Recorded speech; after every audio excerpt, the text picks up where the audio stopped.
Olukiiko lw'eggwanga nga lukyali mu kiyongobero oluvannyuma lw'abadde omukuza w'olukiiko lw'eggwanga olukulu Jacob Oulanyah okufa, ate ababaka batandise okwetakula emitwe ku ngeri y'omukubirizwa olukiiko lw'eggwanga omupya bwagenda okulondebwa.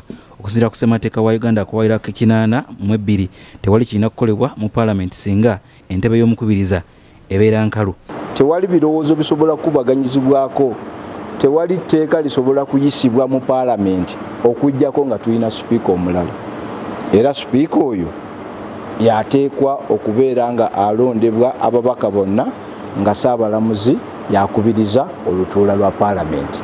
Ne deputy aliwo kati talina buyinza buyita paalamenti, era teri muntu yenna alina buyinza buyita paalamenti kubaganya birowoozo ku nsonga yonna.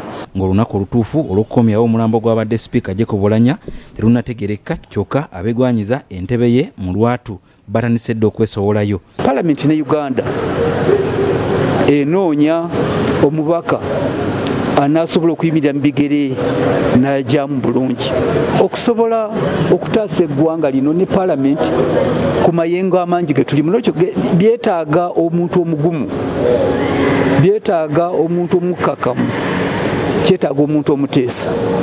Qualifications ezo nzirina bulungi. Oweekitiibwa Ssekikubo Theodora mukwano gwange nnyo yankubidde jjo n'agamba ekifo kino akyagala, ate olaba ngu akisobola, alina knowledge, experience ne values ezikiteekinga ono.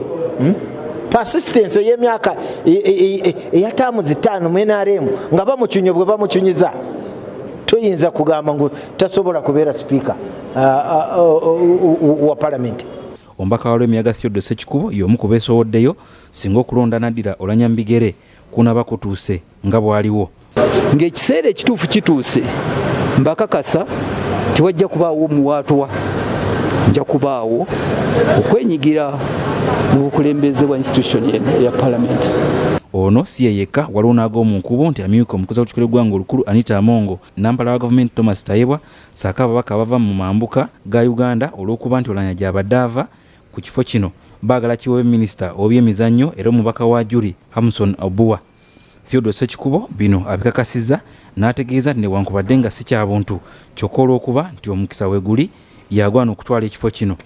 Kino si kyekiseera tebakitwala nti Ssekikubo atandikidde okusaba akalulu, naye ate nga kiba kituufu ababaka ne mbategeeza n'eggwanga ne nditegeeza nti tugende mu maaso n'ebizibu ebiriwo, naye eggwanga libeere gumu nti obukulembeze obunaatwala paalamenti eno mu maaso weebuli, era nga yenze omu ku abo. Omubaka wa Buyaga East Barnabas Tinkasimire ng'ono nfanfe wa Ssekikubo akayugidde omukulembeze w'eggwanga Yoweri Kaguta Museveni nti ku mulundi guno aleme kweyingiza mu kalulu akanaddira Oulanyah Mbigere kubanga akaasooka ye yakatabula. Lunatulekemu atuvuruze nnyo, atuvuruze nnyo, atulekemu.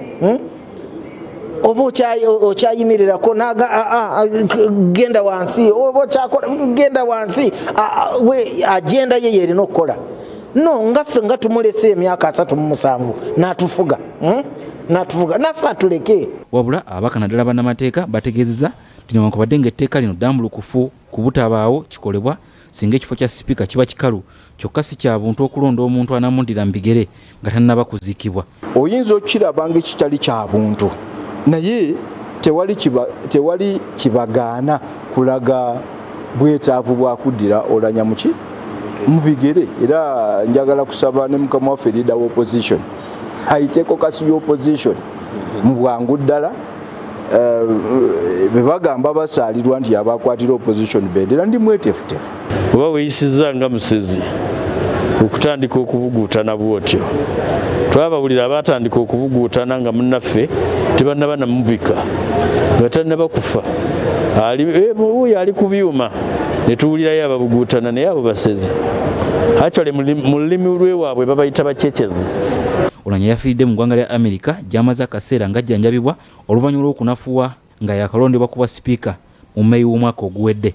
Judah Musisi, BBS Terefayina, Gambuuze.